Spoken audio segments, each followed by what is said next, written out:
Alright everyone, welcome to the Rugby League History channel. I'm coming at you with another retro season review tonight, and it's going to be the Cronulla Sutherland Sharks 1999 season. Before I get into the review, if you have not yet subscribed to the channel, make sure that you do so. I'm up to 400 subscribers at the moment. It was my goal to get to 400 by the end of the year, and it's just the start of December and I've already made it, so I'm dead pleased with that. And I guess I'm trying to get to 450, 500 subscribers now.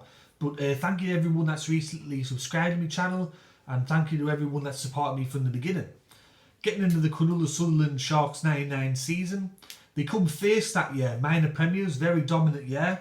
24 games they played, 18 wins, 6 losses, and of course in those days they had the byes, so they got 2 byes as well. Points differential was 254. Plus, they finished on 40 competition points, just 2 points ahead of Parramatta, who finished in second place. The head coach that year was John Lang, and the captain was E.T. Andrew Eddingshausen. The top point scorer for Cronulla that year was Matt Rogers, 142 points. David Peachey got 19 tries, he was the top try scorer. The biggest crowd they got in 1999 was 22,279 people against St George. That was in round 8 of the competition. To start the year though, Cronulla got off to a great start, won their first 6 matches in a row.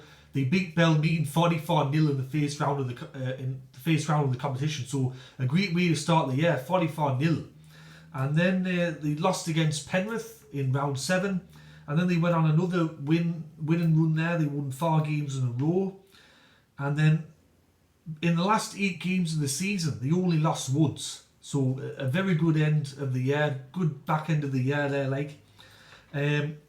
Between round 22 and the first week of the finals, round 22 they beat North Queensland 40 points to 8. Sorry, Nick from Australia. Round 23 they beat Western Suburbs 46-0. Round 24 they beat North Sydney 56 points to 18. That was away from home. Round 26 they beat Penrith 38 points to 6 to wrap up the minor premiership. And then in week 1 of the finals they beat the defending premiers from the year before, Brisbane, 42 points to 20 in week 1 of the finals to book a preliminary final. Now all year Parramatta and Cronulla had been the 2 best clubs in the competition. Cronulla was slightly better, they finished minor premiers, Parramatta second. I remember being a young rugby league history, I thought to myself, this is going to be a Parramatta against Cronulla grand final. Unfortunately, that's not what we got. We ended up getting the scum against St George. For Cronulla, and I'm pretty sure some of the fans would hate to remember this, but they lost the preliminary final 24 points to 8 against St George at Stadium Australia, or as it's known now, Telstra Stadium. They were up 8-0 in that game, 8-0 at half time. The second half they just imploded. Anthony Mundine scored a hat-trick. He ended up doing that backflip, and then he did the dance in the corner. I always remember that. And one thing that probably ate the most for Cronulla fans was that they'd beaten St George twice that year in the regular season. Some of the tries that they scored that year were great, and they were a great team to watch, Cronulla in 1999. Now you had David Peachey finished with 19 tries for the year, but it was a great year to be a back for Cronulla because Brett Howland, he got 18 tries, Colin Best got 12 tries, and E.T. got 11 tries. Now, Andrew Eddingshausen in 1999, he actually retired from all representative duty. He wanted to solely focus on Cronulla in the back end of his career, and he had a fantastic year for Cronulla in 1999. At the end of the year, the club also picked up a few awards. John Lang was named Coach of the Year, Matt Rogers was named Representative Player of the Year, and David Peachey was named Fullback of the Year. Also, in the State of Origin, Martin Lang, Chris McKenna and Matt Rogers were picked for Queensland. Jason Stevens was picked for New South Wales.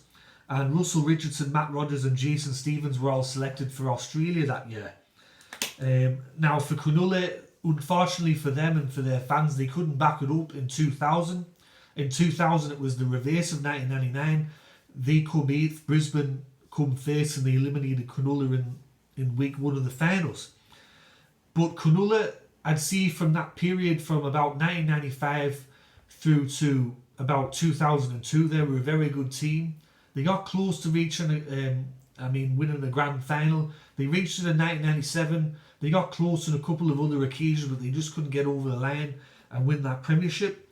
But I think even though that they didn't make the grand final that year, I think Cronulla, they had a good year in 1999. And another thing that was actually quite interesting is that they lost only once at home for the entire season. So you talk about Fortress Brookvale and with Manly, but that year you could probably call it Fortress Shark Park. I thought Cronulla to only lose one match at home all year is a really good stat. Anyways, that's me Cronulla 1999 season review. I hope you enjoyed it. If you did, click that like button. Let me know your comments in the section below. Did you were you around when Cronulla won the minor premiership in 1999? Do you have any memories from that year? Or let me know, do you think that Cronulla's season was a failure? Do you think it's a case of they should have made the grand final and they should have won it? Let me know. I'd like to know your comments in the section below. Anyways, everyone, I'm going to get out of here and I'll catch you all in the next video. Alright, ta-ra.